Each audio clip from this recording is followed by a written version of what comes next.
Comprensión y apoyo. ¿Cómo ayudar a un familiar que tiene TOC? El primer paso para ayudar a un familiar con TOC es mostrarle apoyo y comprensión. En este sentido, es muy recomendable aprender sobre el TOC, leer sobre el TOC, investigar, leer en foros de internet. En definitiva, entender el problema y de ese modo empatizar con el familiar. Es importante que éste no se sienta juzgado y que por tanto de ese modo, al sentirse comprendido y apoyado, se abra emocionalmente a hablar sobre el problema. Una vez el familiar que tiene TOC siente que se siente comprendido, se siente apoyado y se siente con confianza en sí mismo para poder hablar abiertamente de su problema y poder romper esa barrera de incomunicación, ese es un momento muy importante que sin duda va a favorecer la recuperación de la persona con TOC. El apoyo familiar es un elemento muy importante en la curación. No intentes convencer a una persona que tiene TOC de que sus pensamientos o sus miedos son erróneos o exagerados o descabellados, etc. Tampoco intentes convencerle del sinsentido de sus actos compulsivos. Una persona con TOC sabe que sus pensamientos son irracionales o que no son ciertos, sabe que no tiene ningún sentido hacer esos actos compulsivos, sabe que probablemente no le pasaría nada si no hiciese esos actos compulsivos, pero aún así no consigue liberarse ni de los pensamientos obsesivos e intrusivos, ni de la necesidad de hacer los actos compulsivos, ni del miedo concreto que los pensamientos obsesivos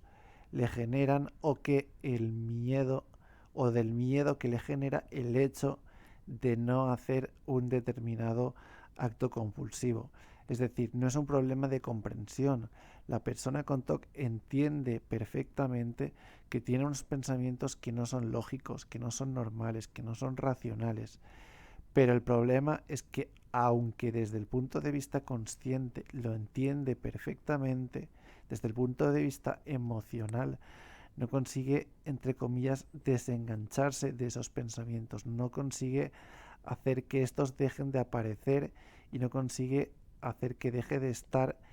enganchado a esos pensamientos obsesivos que acceden a su mente una y otra vez y con los cuales se obsesiona constantemente, ni tampoco de los actos compulsivos que estos pensamientos en algunos casos les obligan a hacer. Tampoco hay que intentar convencer de nada en relación a sus pensamientos o a sus actos compulsivos. Es decir, no se trata de convencerle de que no haga tal acto compulsivo, ni de convencerle de que no le va a pasar nada malo si no hace este acto compulsivo, ni de convencerle del sinsentido de sus pensamientos, ni tampoco hay que culpar a la persona de las consecuencias que el TOC tiene sobre él, sobre su vida, sobre ti, sobre la familia o sobre la relación de pareja. Digamos que nunca hay que buscar, intentar convencer o intentar buscar que la persona vea el sinsentido de sus pensamientos y de sus actos, sino que aquello de lo que sí hay que convencer a la persona, es decir, la excepción sería únicamente respecto a la necesidad de buscar ayuda psicológica. Si una persona con TOC no quiere ir a un psicólogo, entonces sí es un problema, porque muchas veces una persona con TOC por sí misma no consigue salir del problema si no es con la ayuda de un psicólogo, de un psicoanalista o de alguna terapia específica que tenga la capacidad de hacer que la persona sea capaz de salir de su situación. Si la persona se encierra en sí misma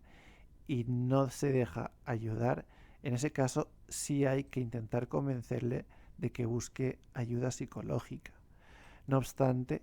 no se trata de obligar a la persona a hacer nada. Si una persona no quiere ir a un psicólogo, debes tratar de despertar la curiosidad en él. Intenta que visualice, que se imagine cómo sería su vida si no tuviese TOC. Intenta que él vea cómo el TOC está afectando a su vida y cómo el TOC va a afectar a su vida futura. Es decir, no se trata de obligarle a que vaya al psicólogo, sino de convencerle de que él comprenda que es necesario para superar el problema y tener una vida mejor, y que por tanto sea él por iniciativa propia el que quiera ir al psicólogo, el que quiera asumir la responsabilidad de curarse y en definitiva el que asuma el compromiso de querer luchar por su curación y que de ese modo entienda que el psicólogo es, digamos, una herramienta que va a permitirle o va a ayudarle a que consiga ser capaz de superar el TOC y ser capaz de curarse. Por tanto, como hemos visto en el vídeo, un aspecto fundamental para ayudar a una persona con TOC es la comprensión, la empatía, que la persona no se sienta juzgada, inspirarle confianza para que se abra a hablar de su problema, que no se encierre en sí mismo, sino que se sienta apoyado, que sienta que la familia es un elemento de apoyo y que no se siente solo, sino que están con él y que van a apoyarlo en todo lo que puedan en su proceso de curación.